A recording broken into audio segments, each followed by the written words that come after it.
Usually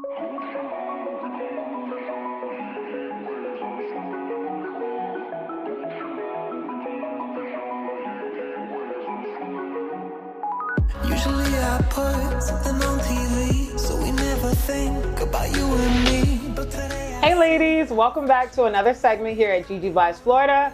I'm here today at the House of Styles Creative Loft, and I have a special guest for you guys. Now, y'all probably trying to figure out what is this girl going to be talking about today, but y'all in for a treat. We're actually going to be talking about friendships and also normalizing grieving friendships.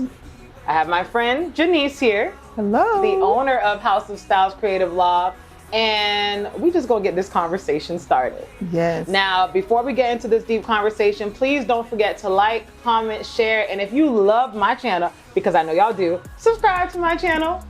Now let's get this conversation started.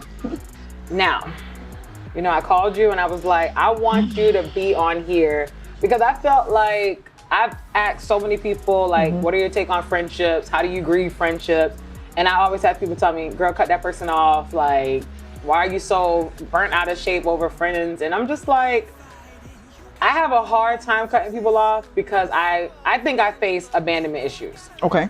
Going to therapy, my therapist told me it's pretty much hard for me to cut people off because once I feel like I've prioritized you in my life or I've created a bond with you, I can't see myself doing life without you. I know it may sound crazy, but I'm just like, have you ever dealt with that?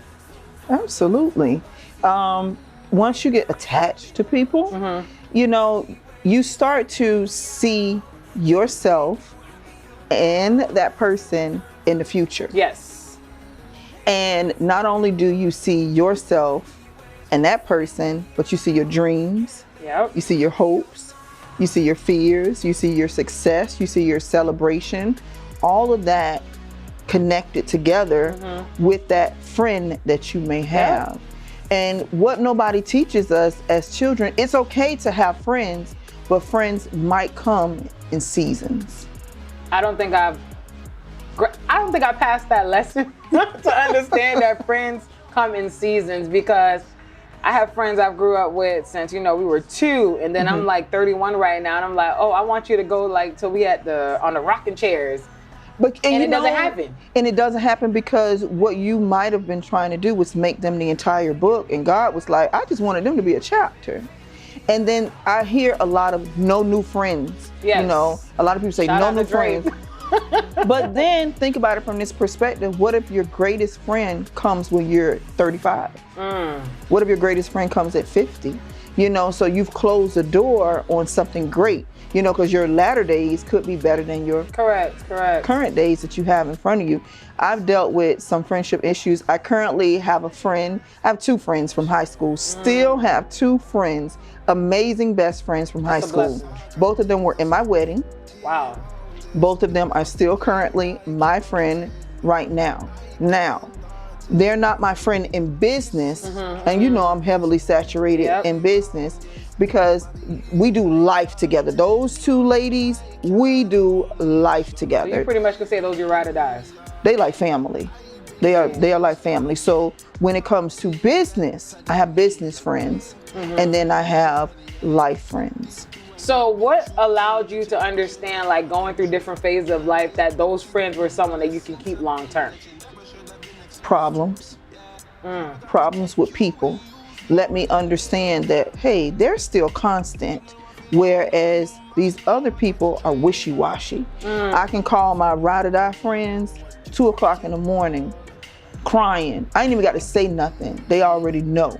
Same here, vice versa. We have that energy that it's not about like, you don't have to come and pretend. I can come with my hair sticking up, crying, whatever, and they're going to accept me for who I am. But if a person doesn't accept you for who you are or judge everything about you, they might not be truly a friend. And they might only be there for a season. And truth be told, I will talk to people that are not true friends more on the phone than I do my true friends. Does that scare you? It used to, but I'm secure knowing that we're solid.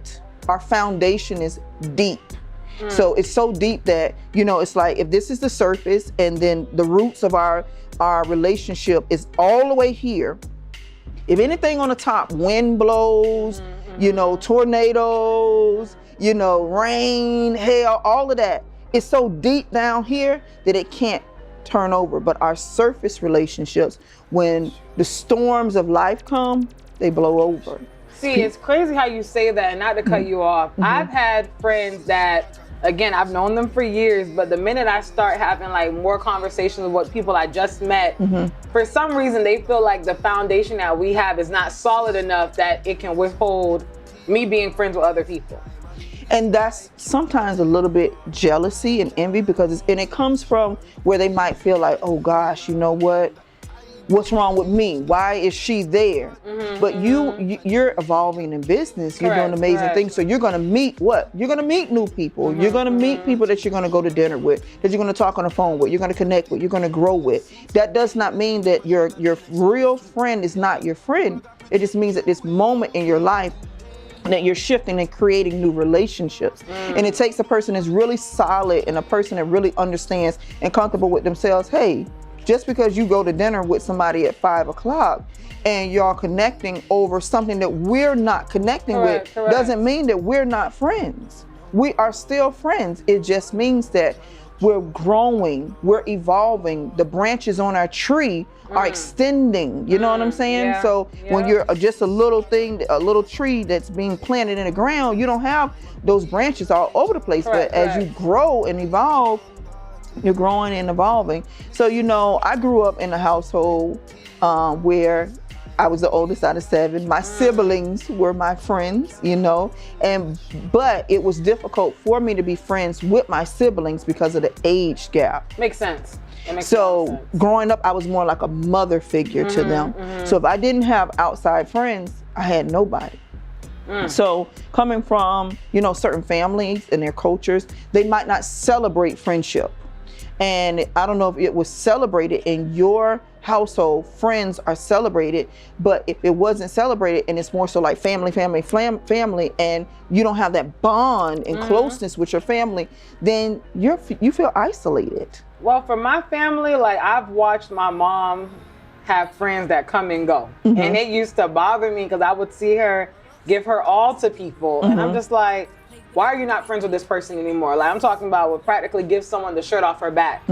But with me, I value friendship so much because I'm just like, I'm one, even if we fall out, I'm going to pick up the phone and I'm going to call you like, hey, what did I do wrong to fix this friendship?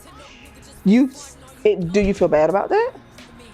When I talk to certain people or certain friends, because I would find myself, like if you and I were to have a problem, I will call another friend saying, hey, me and Miss Jenice, we just got into it. And for me, I would call myself venting, but to someone else it might come off as like, oh, I'm gossiping about my friend. But sometimes we need someone to check us and be like, girl, you tripping. Like maybe you're taking it the wrong way. And those conversations I was having with other people, it wasn't to that dynamic. Gotcha. It was more so, well, I told you that girl wasn't your friend. Or you don't need no new friends. Like, what's wrong? And that right there started making my perception of friends start to be very clouded. So, how do you define friendship? Oof. What was that face about? For some reason, I can never find the right definition. And I feel like now being 31, I feel like I'm a little bit wiser now. My true definition of a friend would be someone that I can be my raw and uncut self with. Like, no makeup, like, girl, I'm in my pajamas. That's one. And someone that I can honestly say have my back through whatever. Correct. And before I thought like, okay, I have a fallout with someone that's going to call someone and curse them out. That's what I thought having my back was. But now, like, being in a relationship, being in business, it's like I really want someone where like if I'm just calling you and I need to vent, like, girl, my life is stressful right now, or someone that understands my silence is not me like being distanced or I don't want to be their friend anymore, but understanding that okay, maybe Georgette's really going through something. Were you ever betrayed by a friend? Ooh. I need to take a drink on that one. And how did you define it to be betrayal? Wow. Have I ever been betrayed by a friend? Yes, I had a friend that we're actually friends now. And you don't have to go into detail to protect somebody's privacy. She questioned my loyalty as a friend. And that was like the biggest betrayal for me, because I'm like, I've been friends with you for so many years. Why would you think I would try to sabotage anything you had going on? And that really like hurt me to the core. And sometime I would tell myself that I forgave her, but there's certain events that happen in my life and I'm just like, I still can't believe you tried me. Like, I really just can't believe like you would even question my loyalty as a friend. How did that make you feel? That made me feel that no matter how I presented myself, even though I presented myself to my understanding, like, this is just me. Like, I got your back, it wasn't enough. And it always kind of brings me back to like my relationship with my dad, like, you know, question like, why am I not enough for you, that you didn't want to be in my life? It's like, why, as a friend, me telling you that I got your back, that it's not enough for you? Were you not present because of business? No, this was even before I became Gigi by Florida. Okay. This was when I was just working, you know, my 9 to 5. We were hanging out, and it was just like miscommunication. That's always the root. I've realized now within friendship, miscommunication takes place a lot. It does. And communication is key. And we always focus so much on relationships. We need to communicate how we feel. But when it comes to relationships, especially with women, it's like, okay, you know what? I said what I said and that's it. Like, you need to be able to communicate where someone understands instead of communicating for someone to respond. How does business affect your friendships? Because you got a lot of friends. I do. I've seen your friends. I'm still working my way through that. I'm working my way through that because that's difficult. It is. Because we hear a lot that you can't take everyone with you. You do. And I was like, no, there's no way I can't take all my friends with me. But the more successful I become, the more I'm starting to chisel, you know, trauma that I've dealt with and, you know, going through therapy and whatnot. I'm realizing that it's true. I can't take all my friends with me. A lot of my friends will not understand me within this kind of new season I'm entering. Gotcha. And there's some friends, I could honestly say, they only see me in one light. And now me phasing into Gigi Buys Florida, or, you know, the healed version of me, or the more confident version of myself, some people aren't comfortable with that. Correct. And what do you do with that? I'm guilty of it.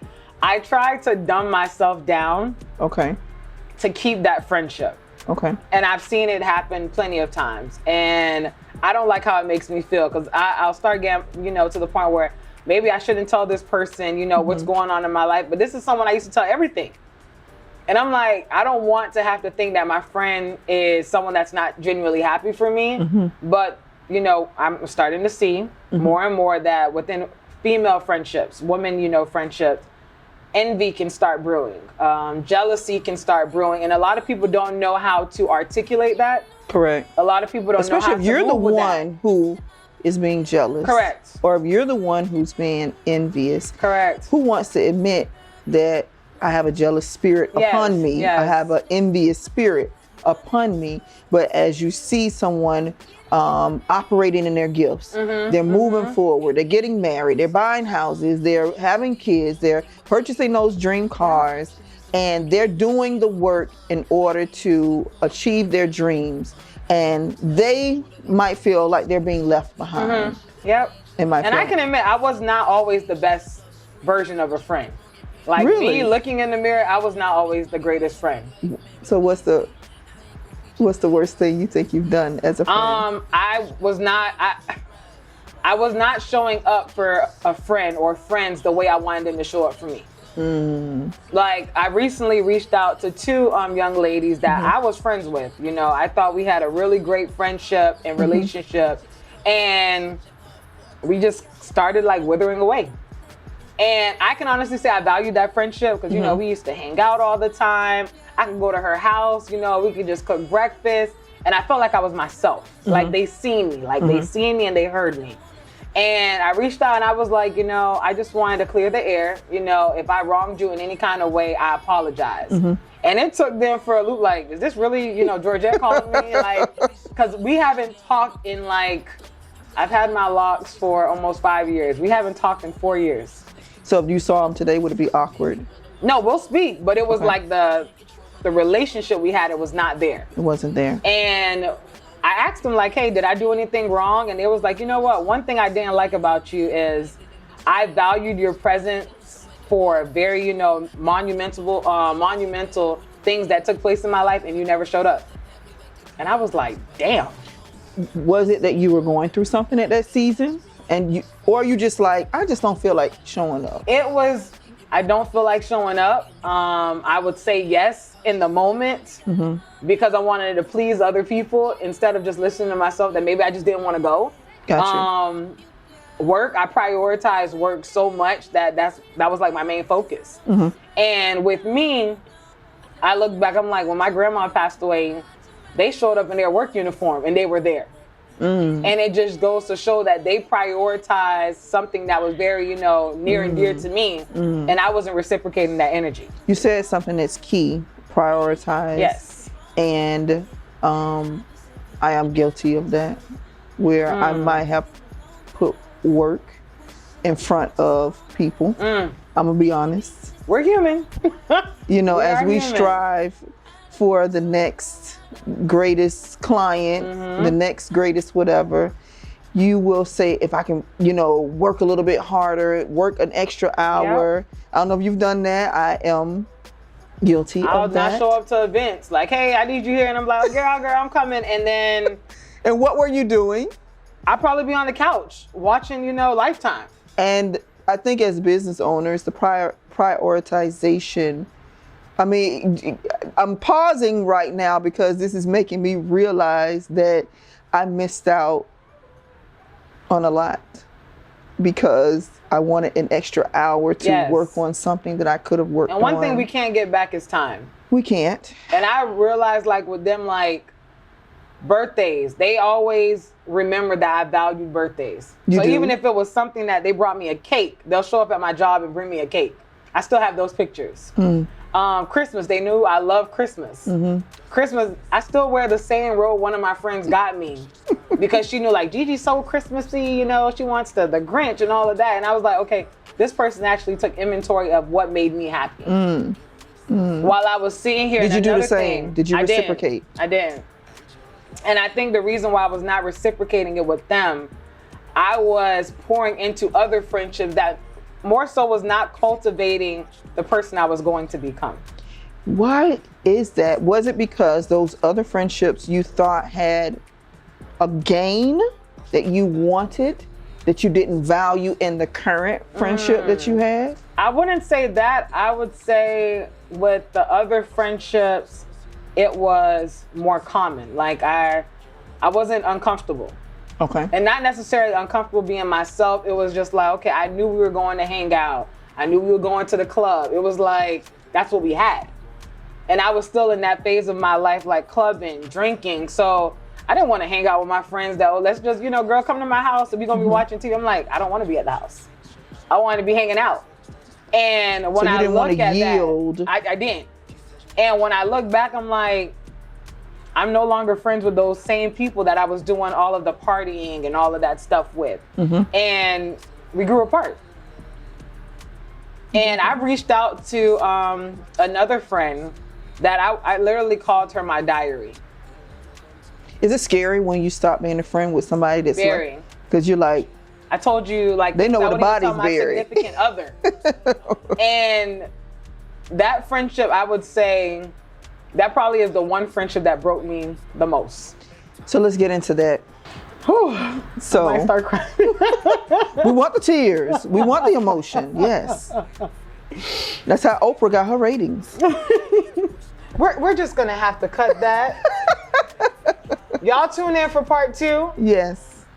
And tell me in the comments how you guys like this video. Yes. Y'all saw me crying. It got very emotional. But once again, this is another segment of uncomfortable. This is a first episode of Uncomfortable Conversation with G. Yes. Y'all stay blessed. Ta-ta. Ta-da. Come and see me for once. You don't ever come to me.